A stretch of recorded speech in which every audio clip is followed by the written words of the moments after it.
Democracy, as we are told, is the government of the people, for the people, and by the people. But is this definition sufficient for us to understand why our forefathers fought so hard to get this government of the people, for the people, and by the people in place? In a radio debate, I raised the point of increased voters' apathy. A panelist said, "Well, Julius, if people choose not to vote, it's their right, and it's correct, and it's democracy." So I posed him the question, why do we have to vote in the first place? What is the essence of voting? I think it's a bad sign for society when people choose not to vote. Voting to me means participation and feeling of belonging to a society and working hard to build that society. So when people don't vote, to my opinion, it's not democracy, it's like a suicide mission. But why then do people choose not to vote? According to my vote sizing approach, people choose not to vote because the voting process today is counterproductive. Counterproductive on the grounds that one vote of theirs hasn't got enough weight to effectuate the change they need. Now, let me take this example.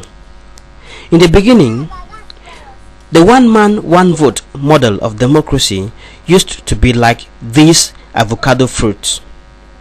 It was very juicy and the content was nutritive. So, those who practiced this one man, one vote in the beginning, that is, the Western world, got all the nutrient from the juicy content.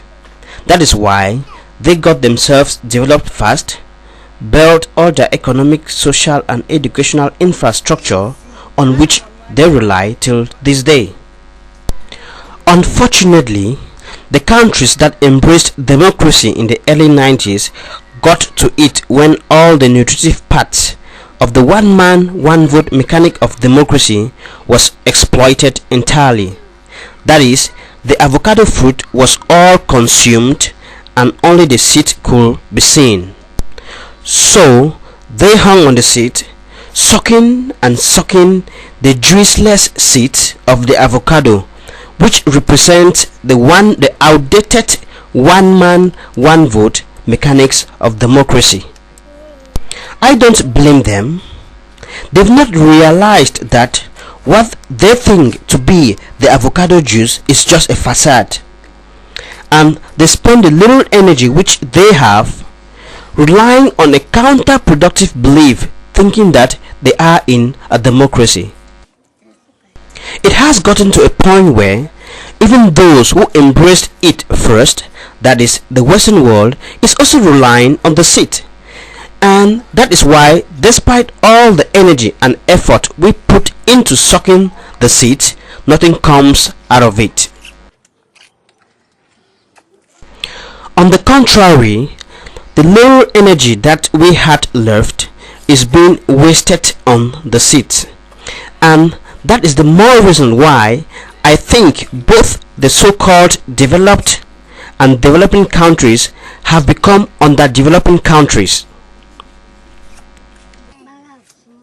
But fast and intelligent people have decided not to vote any longer because it's like sucking these juiceless seeds.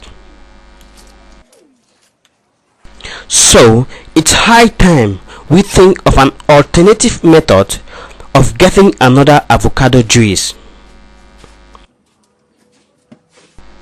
There is no way around it than for all of us to sacrifice, plant all the seeds so that new trees can shoot up and give us another juicy fruits. In a democracy, we call it democratic reform. Think about this reform that we advocates of vote sizing proposed. During elections, the more money you earn, the less your vote counts, and the less money you earn, the more your vote counts. So in such a way that government will be given back to those who really deserve government. What do you think?